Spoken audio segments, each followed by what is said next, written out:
I felt great opening this. As soon as I Absolutely. got it home, I was like, pop, boom, and like done. Like there's like, it was great.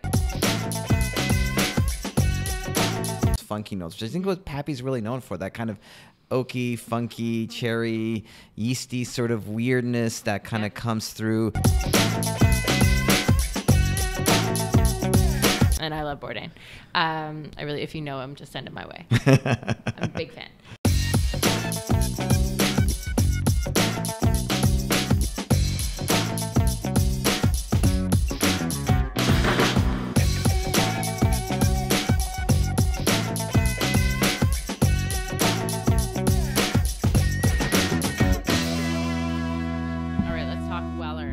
All right, welcome to the Whiskey Topic. I'm Mark Bylock. And I'm Jamie Johnson. And today we're going to talk about Pappy Van Winkle. We're going to talk about mash bills. We're going to talk about Weller. Wheated bourbons. Wheated bourbons, yeah.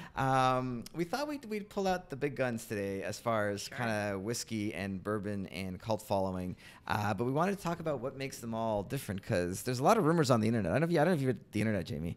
I don't have the internet. Yeah, no, I figured it's too passé. No, it's over now. The internet's like last year, wasn't it? But if you read the internet, there's a lot of rumors that the whole internet. There's a lot of rumors that these bottles of whiskey, this one costs $35. This one costs $50. This one costs a few hundred dollars. This one costs several $100s. There's a rumor that these are all the same whiskey. I feel like we should disprove this rumor first. Let's do it. And by the way, if you're not watching this on YouTube, now we've got 2 channels. We got to make sure we show and tell. By the way, guys, we're on YouTube now, apparently. Every year, every month, week, I'm going to say that just in case it didn't work out. But so go to the YouTube, go to the YouTubes on the internet, and you can see us in person. Yeah. But I threw out Old Weller Antique 107, Weller 12. William Larue Weller, and some Old Rip Van Winkle from the Pappy Van Winkle distillery, which is another fun conversation. That is a whole conversation. Yeah. And how these whiskeys are so differently priced. Yes. Have such a different cult following. Yes. And how one of these whiskeys made all the rest very, very expensive in general. Right? Indeed. All right. Yes. So that's kind of going to be our talk today. Yeah. All right. Well, I think it's really interesting because, like, you know, they're generally, like, they're the same. Yeah. Right. Ish. So let's unpack that a little bit. Yeah. All right. So, Jim, why don't you tell us about the mash bills? Like, what makes these? Because I mean, the controversy is these have the same recipe, quote unquote. So, what makes them the same recipe? When we talk about like a mash bill, it's essentially.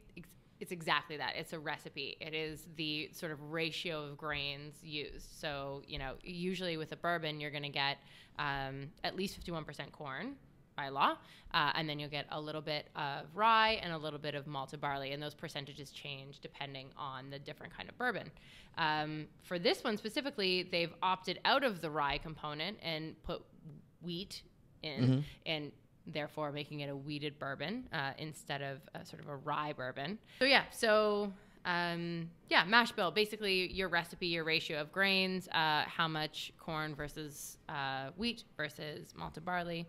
And essentially your distillery will have 1 or 2 or 3 different sort of recipes and different kinds of like mash bills. You got often you'll get with Jim Beam, there's, you know, you've got this high rye mash bill and you've got sort of a lower rye mash bill, and same with Buffalo Trace, and sometimes you get a wheated one in there. And so, all these come from the same mash bill, which is the same recipe. So why would they be different, Mark? Yeah, right. So what makes all these many I mean, we have 4 here, but I mean, we've got the cheapy non-Pappy. That's one of my faves. That's a top 5 bourbon for me, for sure. Yeah, same here. Old Rip Van Winkle. Yep. Well, let's explain that first. I feel like let's explain that first. So, Pappy Van Winkle, as we know, is been popularized, especially in the 2010s, I would say. Before that, it was a very affordable drink. The bottle here is like a $35 bottle of whiskey, and especially was $35 in the good old days. But today, it costs a few $100s. Sorry. The good old days. Yeah, right. But today it costs a few $100s, and it largely comes because of the Pappy 15, 20, and 23. This isn't an official Pappy, as Julian Van Winkle has said, because it's not a 15 or higher. So it's called Old Rip Van Winkle. If you ever call this Pappy on the internet will get mad. This is the theme for today. This is the theme for today. What makes the internet mad? So don't call this a Pappy, though. It is essentially Old Rip Van Winkle, made by the Pappy Van Winkle Distillery. Right there. I'll just, it says Pappy Van Winkle Distillery. Now, does that exist? Old Rip Van Winkle Distillery. Oh, geez, see, they change it on everything. I know. Yeah, that distillery doesn't exist. One of the funny rules about the U.S. is you can make up a distillery name. This is actually Buffalo Trace Distillery. All these whiskeys have been made in Buffalo Trace Distillery, which is where the similarities first start. Yes. So one of the similarities between them all is they're the same distillery, and they have the same mash bill. But you asked me what makes them different. What makes them different? Well, one thing is proof levels. Indeed. However, I love this comparison because you have Old Rip Van Winkle 107, and then you have Old Weller Antique 107. 107. Same proof point, but different ages. The Old Rip Van Winkle is 10 years old, and we know 107 to be about a 7-8-year-old bourbon. So certainly the age statements are going to be different. The proof levels are usually different, and also where they are aged in the warehouse. Indeed. So some areas of the warehouse will make a whiskey drier. Some others will increase evaporation of alcohol. Others will increase evaporation of water and other things. So it's really that where that barrel is located will change how that whiskey tastes.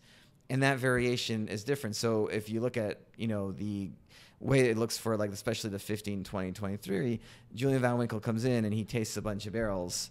And he's like, yeah, this is 23. And they put, 7, 10, 12 barrels together. And that becomes your 20 or 23-year-old, assuming they're 20-year-old barrels. So the age statement certainly makes a difference. The proof point makes a difference. But the similarities otherwise are there. Now, I've tasted these two side by side. They don't taste really that similar at all. No. Even include the Weller 12 in here. These two don't taste that similar either. And it all really comes down to the fact that they're aged differently. They're aged in a different warehouse. A lot of distilleries use similar mash bills, but they still manage to make the whiskey taste differently. Yeah, absolutely. And I think that's what you're sort of looking for and that's kind of the magic, I think, of whiskey in the first place, is that you start out with the same spirit that comes off your still, and you can put it in certain spots for a certain period of time and cut it a certain way with water, and you're going to get a very, very different sort of whiskey. And so that's exactly what you're looking for.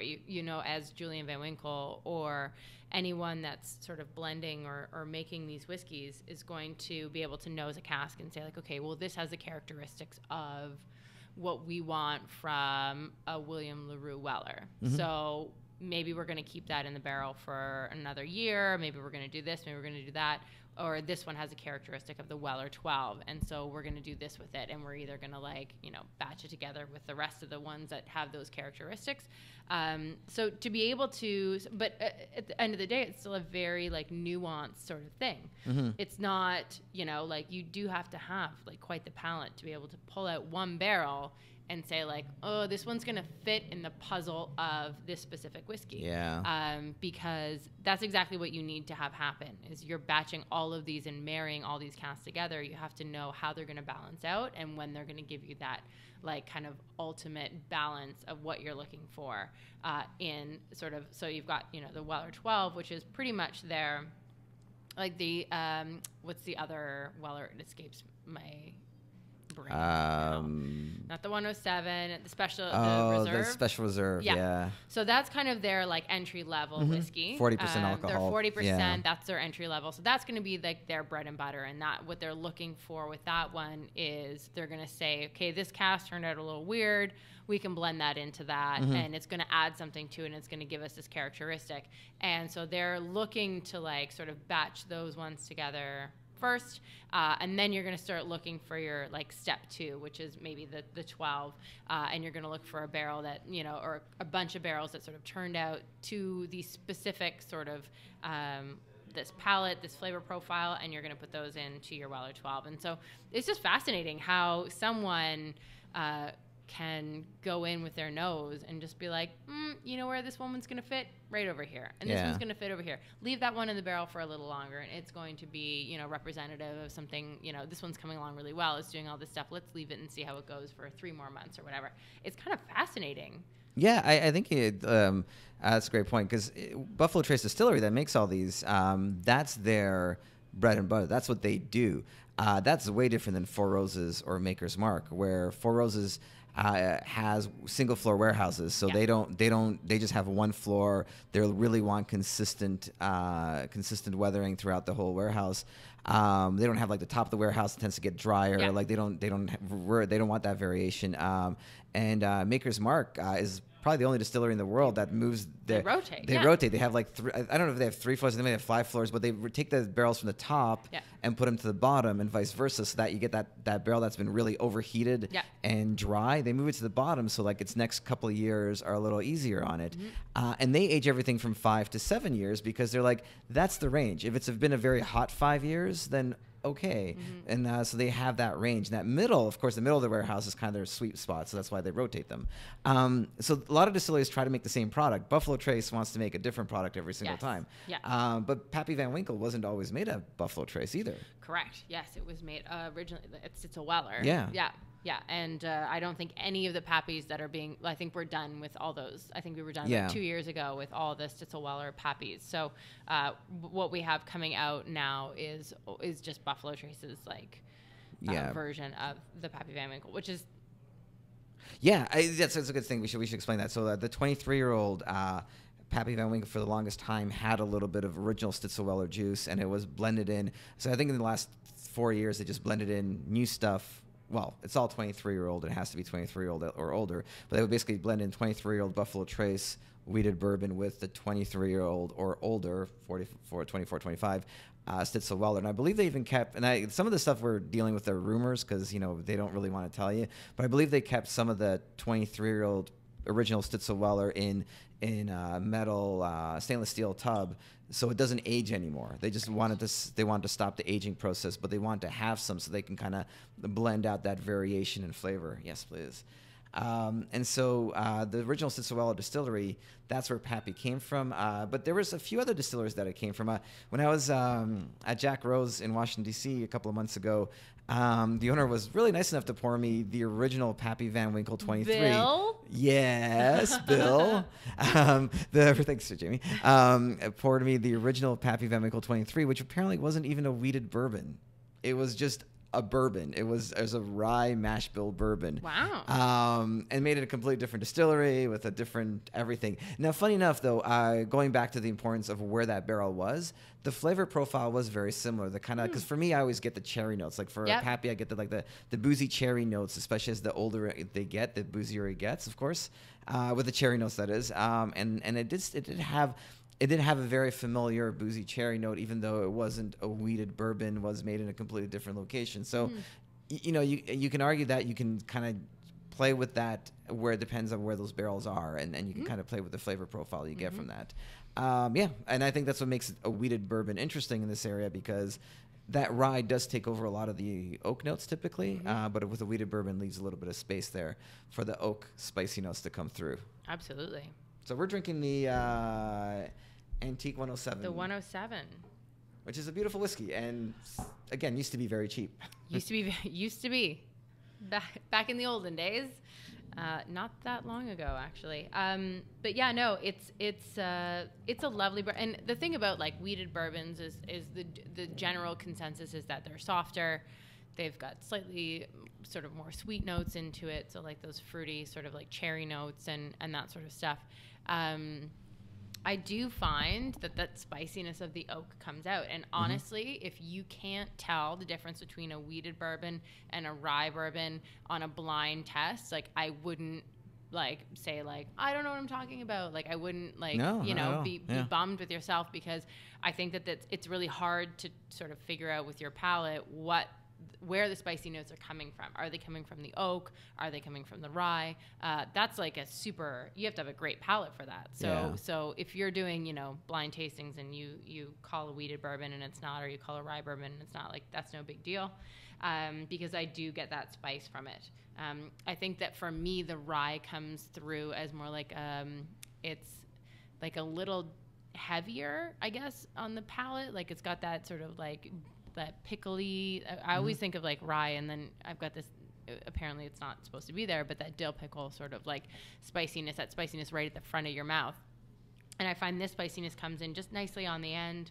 But it is like a really lovely, well-made, well-structured bourbon that has just a hint of sort of everything that's really, really nice. Nothing is super overwhelming in this. It's a really well done. Like, I wouldn't say that was 107.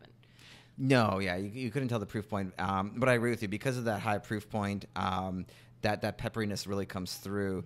So you could easily mistake this for a high rye bourbon. Like, there's not a, and I would say, and then one thing we do lose when we're talking about kind of more expensive whiskeys, we're talking about like, the Wellers or that. The one thing you lose on the smaller price point range is, I think Jamie mentioned this earlier, that distilleries will take a lot more barrels and blend these barrels together, marry them together, and this kind of thing, and that creates a situation where you're going to get more even notes. So I would say this 107 is a very even whiskey. It's not, doesn't have a lot of like different kind of funky flavors. It's a very steady, easy whiskey to drink.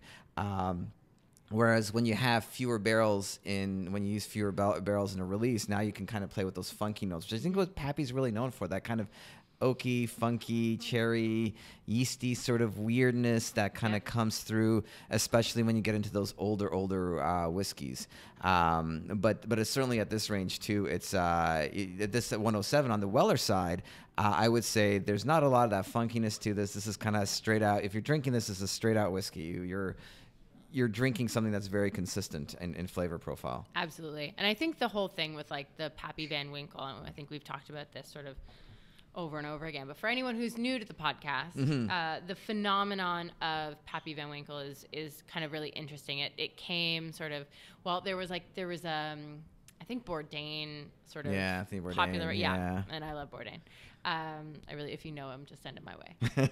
I'm a big fan. So he sort of like popularized it through one of his television shows. I can't remember which one. He mentioned he really liked Pappy Van Winkle, and it sort of caught on in that sort of like pop culture sort of realm. Yeah. And then there was like the Pappy Van Winkle like heist that happened. So from 2013, in 2013 there was a bunch of Pappy barrels went missing or whatever, and so it sort of spoke to the scarcity of the whiskey. Some people called it a PR publicity stunt, and some people, but there were people that were arrested and the whole thing. And they caught the people. Yep. So whether or not, whatever you believe, the whole jazz around Pappy Van Winkle and the excitement around it, it is a great bourbon. It's a lovely bourbon. And we've talked about many, many sort of whiskeys in this territory, which is, it's a great whiskey, but is it worth what people are paying on the market? For Pappy Van Winkle, we got the 15, and again, we talk about the LCBO sometimes. We were really lucky that if you win the lottery, you get it basically kind of at the cost it would have been. So I have a Pappy Van Winkle 15 at home. We won it in the lottery, and I think we paid $150 for it. Yeah. Great whiskey for $150. Beautiful, well composed, structure is gorgeous. Like, it's just a really lovely, lovely dram of whiskey. But would I pay $1,200 for it on the secondary market? Like, probably not. Yeah. And then I'd be like, when am I going to open this? Like, I felt great opening this. As soon as I got it home, I was like, pop, boom, and like done. Like, it was great. And so when you start to think about it in that capacity, then you're like, oh, well, like, how good a whiskey is it? It's a fantastic whiskey. Yeah. It really is. It's lovely. And I don't know, is the thing like dying down now? Like, do we feel like the buzz, or are people still just like going for like maniacs? I think it's still there. I think it's still there. Yeah, okay. That's my impression. Enough. Yeah. That's fair enough. I'll be curious to see if they've ramped up, like making the whiskey and what's going to happen in 15 years. Yes, exactly. When they have more 15, 20, 23-year-olds. Exactly. Is it going to command the same sort of like excitement that it does at this point, or is it going to be like it was in the day where you could just walk in the liquor store and just be like, oh, I'm just going to buy this bottle of Pappy for $45? Yeah. And like that $45 was expensive. Yeah, for a back bourbon. then. Like who pays $45 that was like for a Scotch bourbon? territory. Exactly. Yeah, like that was like $45, $50. Like, no, are you kidding me? Like, I'm gonna get the $25 one. So like, yeah, no, I'm curious to see what's in store for it. People are doing sort of fun things with it nowadays. Like I saw a bar in Kentucky, I think it was doing Jello shots with Pappy 15. Yeah, right. Just to really stick it to the craze. Just like screw it, we're gonna do Jello shots. Sure. Yeah, I think and I mean Weller is a good example of a whiskey that's been kind of like taken over. But like that's been really hit up by the lack of by Pappy, because when Pappy was sold out, they're like, well, Weller 12, this is the same. This is the same. It's got the same age statement because there's a Van Winkle 12-year-old. Yep. They're like, well, they're both 12, so this is great. It's the same mash bill. And then, and you even go to Kentucky and people in Kentucky are like, oh yeah, this is basically the same. It's identical to Pappy. Never mind the same. Yeah. They think it's absolutely identical to Pappy. And of course, we know that it's not. Like if you taste these side by side. And I mean, Jamie mentioned this as well. Like if like it all depends on your palate. So certainly, if you don't drink a lot of whiskey, if you taste them side by side, no doubt they might taste very similar. But they are different whiskeys. They are aged differently. They're batched differently. There's a lot of differences there. But the recipe is identical. The age statement is identical. I would probably argue that the Van Winkle version of it may use some older product over 12 in there. Oh, for sure. And I bet you Weller 12 doesn't. They've got some funky barrels in there that they do. Can just get right in, and you can hide your mistakes in those sort of bread and butter whiskeys, which I think is great, because you do actually get the character and the funkiness and the fun and the excitement of those old barrels in a younger whiskey. And for sure, like you can really blend away so many mistakes. Yeah. And it actually adds to the whiskey. So, everyone, is like, oh, a 12-year-old. Guaranteed you've got some 15-year-olds in there that didn't make the cut. You get, for sure, 100%. Yeah. It's rich. They've got the whiskey there, and that's the thing, is like they've got these barrels there, and they have pulled them, and someone at some point has made a decision, we're going to let this barrel age. And then when they aged it, it was like, ooh, that didn't work out so well. That's too long. It's too oaky. It's like chewing on a branch. You know what? Let's blend that into whatever. And it actually adds something to it. It adds depth. It adds that sort of like oakiness that they're looking for. And so, yeah, there's no turning up your noses at any of these whiskeys as far as I'm concerned. Yeah, absolutely. Yeah.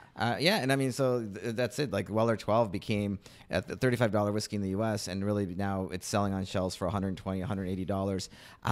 And that's the craze. Like, and I think Weller 12 is interesting because that was like that one that everybody that was a whiskey fan just bought. You just went in. It's kind of like Wild Turkey Rare Breed, right? Like you go in and you just buy Rare Breed. Like it's not meant to be a rare whiskey. It's supposed to be a nice, good whiskey that's available. Yeah. But Weller 12 just, and I think the phenomenon happened partially because of the weeded mash bill, because Buffalo Trace didn't do a lot of weeded whiskey. They primarily they have two bourbon mash bills that are with rye, and they primarily make, if you look at Eagle Rare, Blanton's, Buffalo Trace, all those use one of those two mash bills. So their weeded mash bill production was probably pretty low. Yep. So for that demand to just skyrocket the way it did over several years, they're having trouble producing Weller 12. Well, 12 years ago, that was before the Pappy Van Winkle craze even started. Exactly. So when people say like, oh, it's all done on purpose, no, I don't think it is. I'm a big conspiracy theorist, as we know, but like 12 years ago, so let's see, it's 2018. So that was friggin' Jamie's laughing. 2006. If you were in 2006, would you be like, hey, you know what? Maybe we should triple our production of weeded bourbon? Nobody was saying that. No, that wasn't a thing. You're right.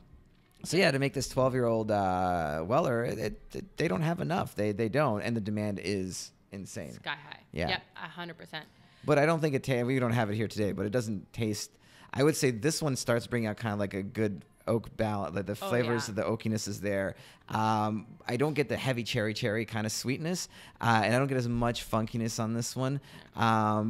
Still kind of more of a steady, kind of well blended out whiskey, but it has that growing character that I'm really enjoying. And Weller 12 is a classic. I would say the 107 is a classic kind of everyday drinker. If you could buy it every day, that would be a great drinker you would have every day. The 12 is a little bit more of that special pour of A little bit of finesse there as far as that 100%. age, the maturity of those barrels. Yeah. But on the nose, it does remind you a little bit of Pappy, though, right? It's got for sure. It's got that, like I said, a little bit of that cherry. Yeah, definitely. And we also have another treat, which was for Ontario people to know what it means to win the lottery.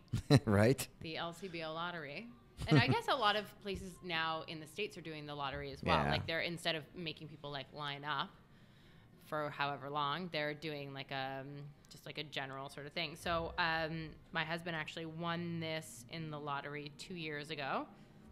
We've been pretty good on that. Yeah, I'd say. you've been. We've shared it. We brought it to a couple tastings. Yeah, you've been sharing it for sure. Yep. That might make it to the heel party. I was going to say it's probably going to show up at the heel party because at this point we're about halfway down the bottle, and as Mark Bylock likes to say, once you're about halfway, you should just basically drink it. finish it. Yeah. Which we're not going to do today because it is 67.7%, 135.4 proof. So, this is the 2016 edition of William Larue Weller of the B-Tac. Yep. Drew Mayville made that official, everybody. B-Tac. I know some people call it BTAC. Is that something? I don't know why they would spend It's all too many words. Too many syllables. The Buffalo Trace Antique Collection, every year they release a new set of 6 different whiskeys, and this is one of them. That's also where you get your Stag and your Eagle 17, Eagle Rare 17. Handy Rye. Sazerac. Here it is right here. Yeah, look at that. So William Weller, the other thing, and this one makes it different than all the others, is it has a vintage to it. Every year, the proof is a little different. Yeah. There's a year on the bottom. Is there a year on the bottom? Actually, I don't know. I just know what this is. Yeah. That's right. They're a little coy with that. They don't tell you the year it's released, but it's always a different proof point. So if you look up what 67.7% is, that will tell you what year that was released, because there's never been another 67.7. Actually, so does that mean that this is 2015 or 16 because we get it? Right, we get it the year after. Yes, yeah. So it could be the 2015 version. Right. I'll have to look it up. Yeah. Or someone will tell me. Someone will tell us. No doubt someone will tell me. So 67.7%, 135.4 proof on this one. This would be the sort of best of the best casks that would go into this one. This one would be, your Weller bourbons, but the ones that have just like done so well, the ones that have like exceptional casks that just sort of like matured really well, that have a lot of flavor, not necessarily a lot of like oak or a lot of whatever, but like the most well balanced, like the most sort of interesting whiskeys would have gone into this one. So it's not a single barrel by any stretch. Yeah. So it would be many casks blended, and there is actually no age statement on it.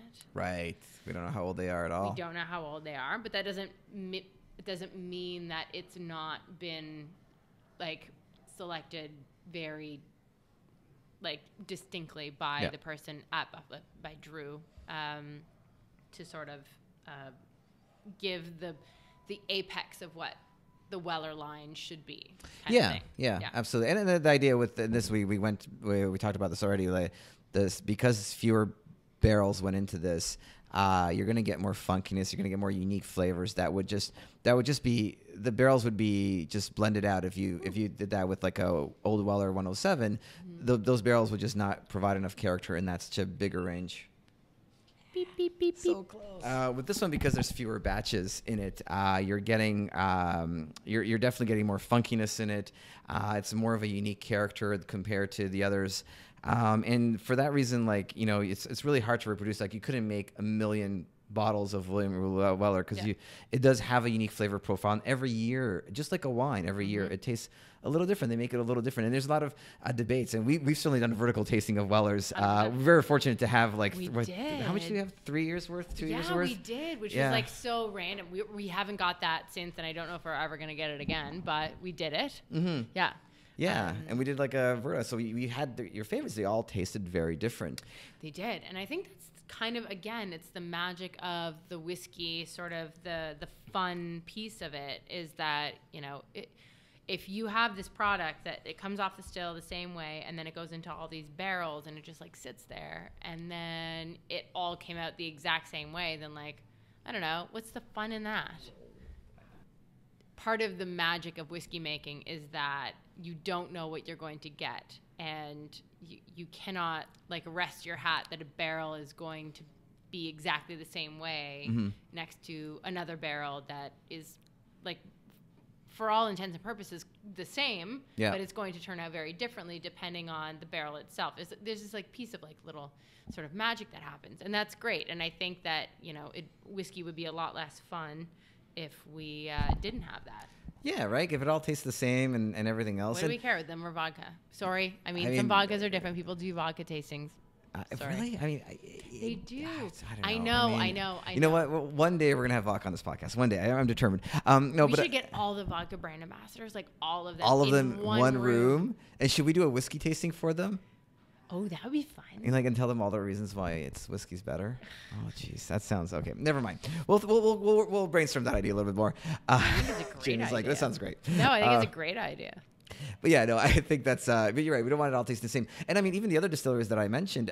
So Four Roses, they want everything to taste the same aging wise, but they use a different mash bill and they use different yeast strengths to get a variety of whiskeys. Exactly. Maker's Mark, that we mentioned also, that tries to make the exact same whiskey. They legitimately don't make any other whiskey but Maker's Mark. So then they made 46. Which was kind of, they added staves into the barrel to add different flavor components to it for another 6 months or whatever. So even the distilleries that are going for very much consistency, they want enough variety. So when you're blending all these barrels together, you're blending for flavor. Right. And so this is certainly great. I mean, going back to Pappy Van Winkle 20 or 23, those are super rare. Barrels don't normally survive 23 years.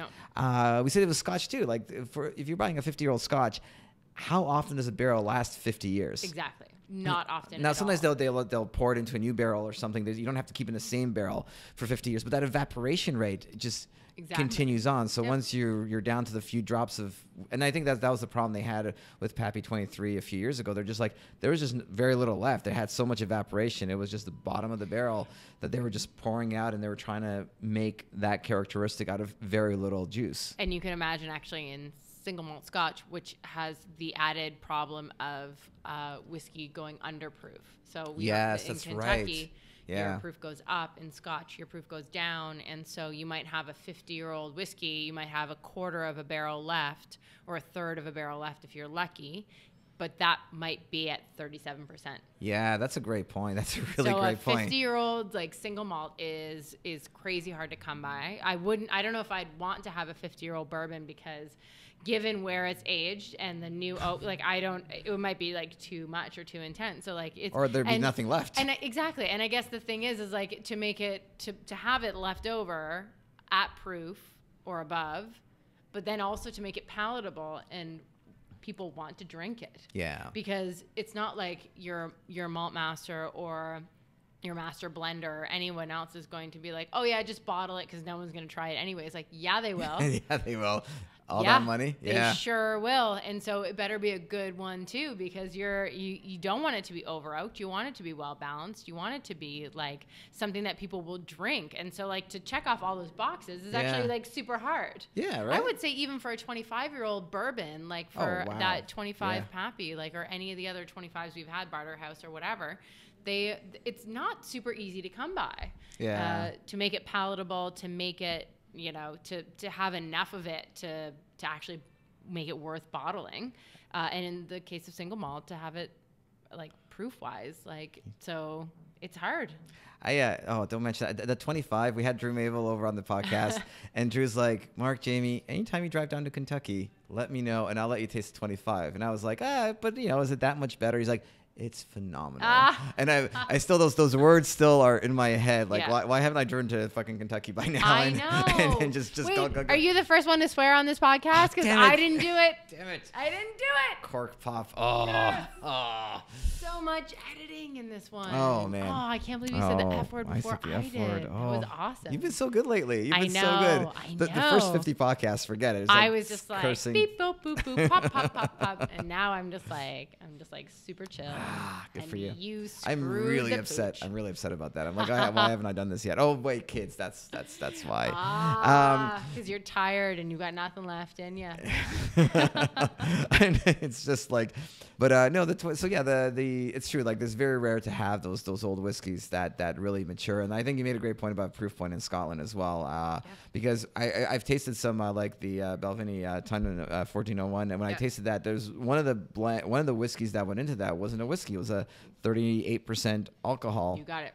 And as long as on its own, it's not a whiskey, but as long as it was blended in with other barrels and the proof point went above 40, you're good. You're good. And it certainly added an element to it. So it wasn't like they were like, oh, let's sell this $300 scotch and just add this shitty barrel. No, damn it.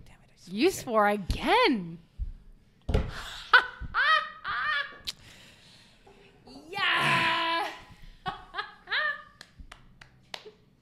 2 times. 2 times, by luck. 1, 2. This unappreciated barrel of whiskey. Oh, I know. That was a terrible pop. I know. Sheesh. There, that was better. That was good. And then the rest are this. Not good. No. Anyway. Don't swear again. So yeah, it added a certain. It was very acidic. It reminded me almost like a white wine. It had a high acidity level to it. So because of that, I think it just added a nice vibrant element on it. So it didn't make the whiskey at the end of acidic, but it made it like a vibrancy in it that probably would have been missing otherwise. And I think that's what we're talking about when we're saying like we're going to take unusual barrels and blend them into something. We're saying they're going to stand out really well. And the people that do this, they like Drew Mayville, which, we've had on the podcast and you can listen to those episodes. They will take little tiny samples and just blend them in test tubes and nose them and taste them and see what comes out of that. And whether they like it or not and when they like it, that's when they do it. You and I got to taste Stag, I think, before it was released. They were like, we think this is going to be the final one, but don't say anything. I'm like, all right, until it's released, of course. Because they were still working on it. They still weren't sure if they had it right. Which is like, for sure. And I got to do that exercise with David Stewart when I went to the lab in Glasgow. It was the same thing. Like, there was a couple experiments that Balvenie's working on. And so he was like, okay, so like, here's some barrel samples. And he gave us like a sheet of paper. It was me and Alwyn, who's the UK brand ambassador. And he was like a couple drops of this. And then like, essentially we sort of like blended our own thing. And it was to be graded as like, oh, this potentially could be something that we would release. And so you do it on that small scale, see if it works, and then you just keep like perfecting it. And I don't envy, like, everyone's like, oh my gosh, like it must be so awesome to be like a master blender and all you do is like drink whiskey all day.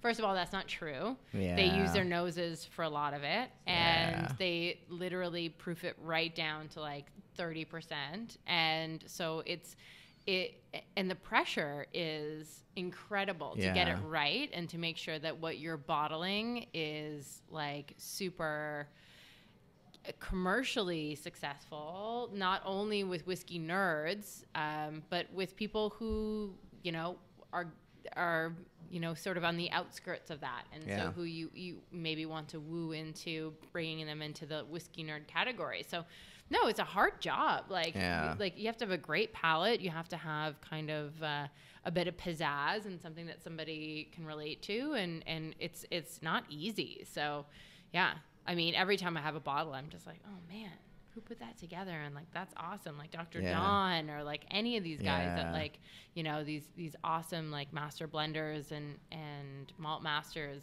that have a hard job.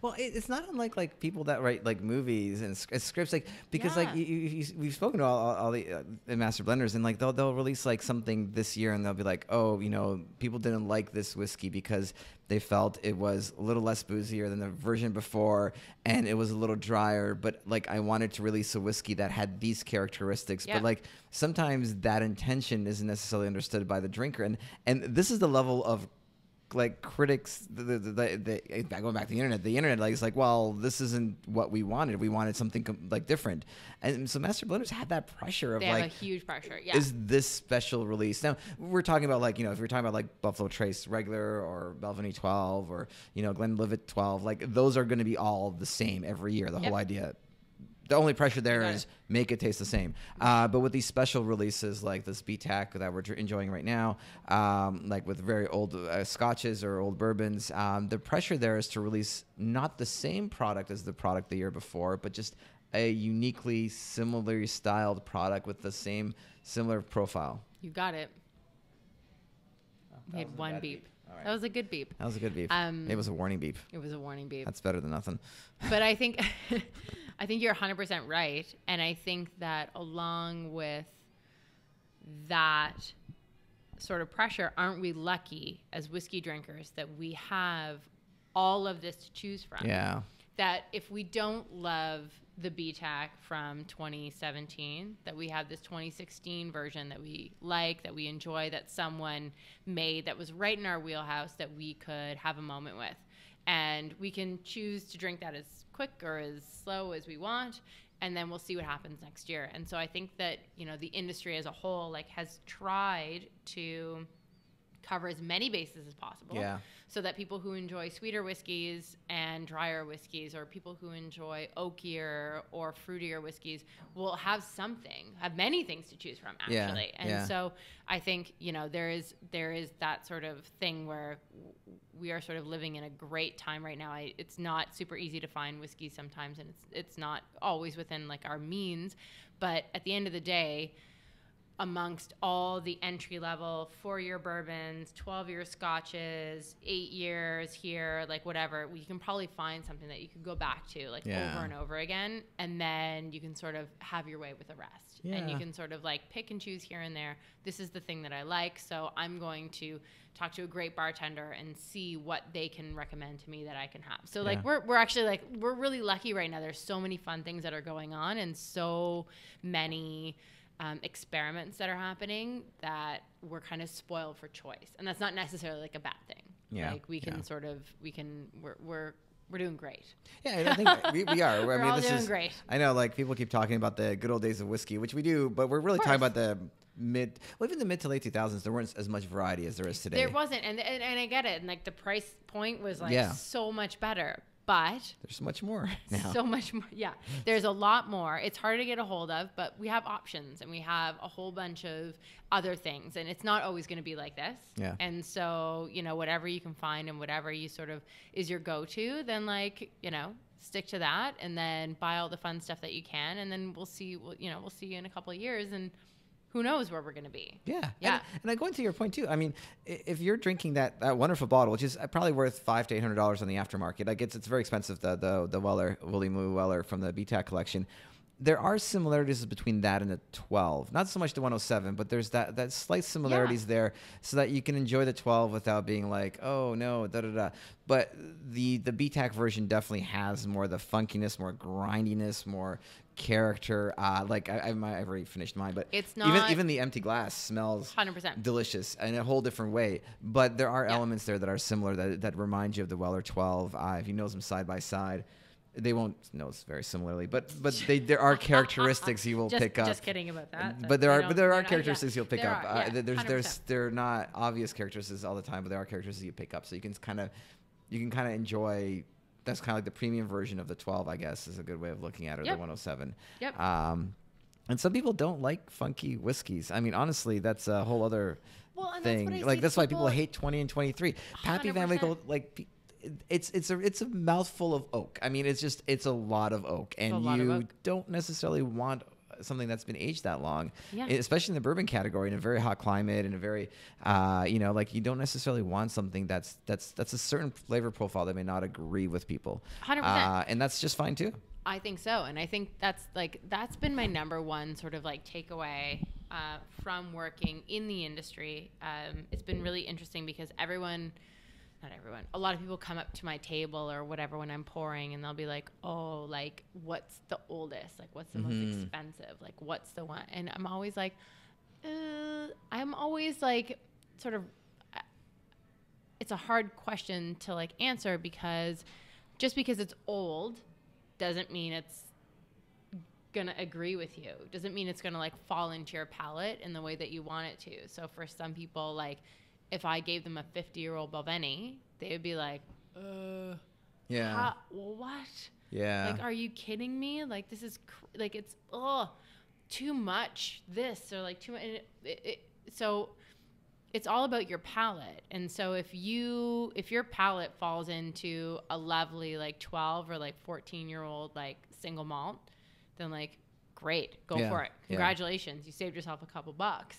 Doesn't, like, just because it's old and expensive doesn't mean that it's going to be the one that you want to drink day in and day out. It doesn't even mean that it's the one that you want to celebrate with, because it's not within your wheelhouse. Like, it's not something that like agrees with you. You're like, ugh, why is that so much? Like, ugh, like, it's so oaky. Like, it just tastes like chewing on a branch or whatever. So I think like the most important thing is to find what you like and start within that realm, and then just like slowly sort of like peter out. Like, you don't have to go like, it does, just because there's a 30-year-old whiskey on the table or whatever doesn't mean you have to like go for it. It doesn't mean that it's going to be the thing that like impresses you the most. Like, whatever you like is going to be your thing.